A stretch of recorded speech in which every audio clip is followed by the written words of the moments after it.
310 টাকা ভাড়া নিতেছে, আবার দাঁড়ায় যাত্রী নেবে, এটার একটা অভিযোগ ছিল আমাদের। কেউ যাইতে পারবে না, গেট থেকে বলে উঠাইতেছে, ওনারা গেট থেকে বলে উঠাইতেছে আমরা দাঁড়ায় যাত্রী নিব 310 টাকা। না না, দাঁড়ায় কাউকে নিতে পারবে না। কোথায় যাচ্ছে? কার সাথে করতে যাচ্ছ?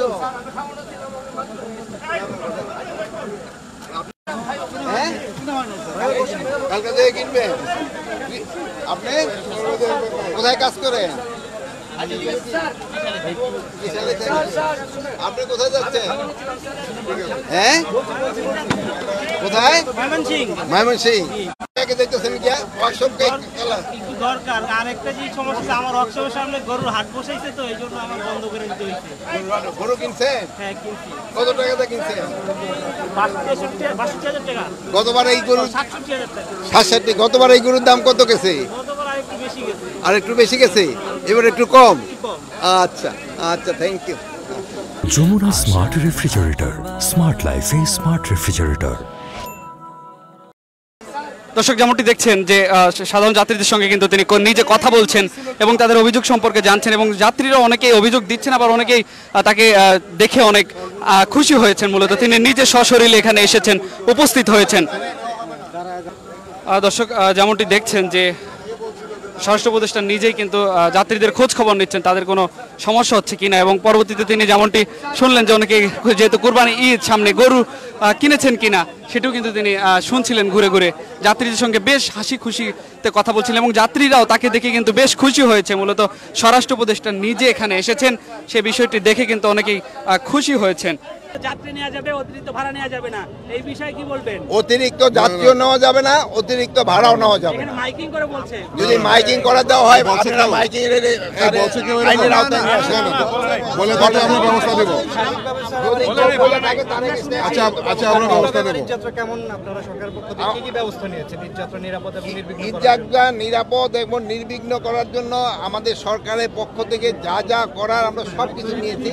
আমি আশা করবো আল্লাহ দিলে ঈদযাত্রাটা নির্বিঘ্ন হবে। আপনারাও লোকজনদের প্রচার করবেন, তারা যেন তাড়াহুড়া না করে, সবাই আল্লাহ দিলে ভালোভাবে। এবার আপনারা দেখেন, এই যে হজে এই যে যাত্রীরা গেছে, কেউ আপনারা কিন্তু একটু কমপ্লেন করতে পারেননি, সব কিন্তু খুব ভালোভাবে হজে গেছে। এমুকে বলতে পারবে না আমি টাকা দিছি, আমি হজে যেতে পারি না, এইরকম কেউ বলতে পারবে? একজন আমার মনে বলতে পারবে না। সবাই কিন্তু ভালোভাবে গেছে, আল্লাহ দিলে তারা যে আমাদের জন্য দোয়া করবে। আপনারাও আমাদের জন্য দোয়া করবেন যেন সবকিছু ভালোভাবে হয়। সড়ক পথে একটু ডাকাতির ঘটনা ঘটে, এবছর এই জন্য হয়নি, আসলে কি ধরনের? এই জন্য যেন ডাকাতির ঘটনা না ঘটে আমরা এই ভাইগোর সাথে মিটিং করছি। এবার প্রত্যেকটা যাত্রী আমরা ছবি রাখতেছি, এবং তারপর আরেকটা ব্যবস্থা করছি যে যেহেতু প্রত্যেকটা বাসে 3 জন করে লোক থাকে, 2 জন সহকারী, ওনারা নিয়ারেস্ট যে কোনো একটা জায়গায় যদি টেলিফোন করতে পারে, ওনারা এই টেলিফোনটা যেই পায়, মালিক পক্ষ করুক বা পুলিশ পায়, আমরা সবার কাছে জানাই দেবো, সাথে সাথে এখানে যেন আমাদের আইন শৃঙ্খলা বাহিনী উপস্থিত হতে পারে। সড়কে বাড়তি নিরাপত্তার ব্যবস্থা কি নিয়েছে? সরকারের বাড়তি নিরাপত্তা নেওয়া হয়েছে, যে এই জন্য দেখেন যে পুলিশ বাহিনী এবং অন্যান্য আইন শৃঙ্খলা বাহিনী, সেনাবাহিনী, নৌবাহিনী, তারপরে কোস্টগার্ড, বিজিবি সবাই কিন্তু সচেতন আছে। আনসার এবার দেখেন, এবার প্রথমবারই কিন্তু আমরা ইভেন বাজারগুলিতে আমরা আনসার দিচ্ছি। ডাকাতি রোধে তো আপনারা ব্যবস্থা নিয়েছেন, বাট ছিনতাই রোধে আপনারা কি করছেন? বাইকে দেখা যায় 3 জন করে উঠে স্যার এই ছিনতাইগুলো করতে সহায়ক হয়, 3 জন উঠা বন্ধ করতে কিছু ব্যবস্থা নেবেন কিনা? বাইকে 3 জন উঠা ব্যবস্থা নেবেন কিনা কঠোরভাবে? স্যার সামনের দিকে 3 জনও যেন না ওঠে, এবং হেলমেট ছাড়া কারে উঠলে তার আইনের আওতায় নিয়ে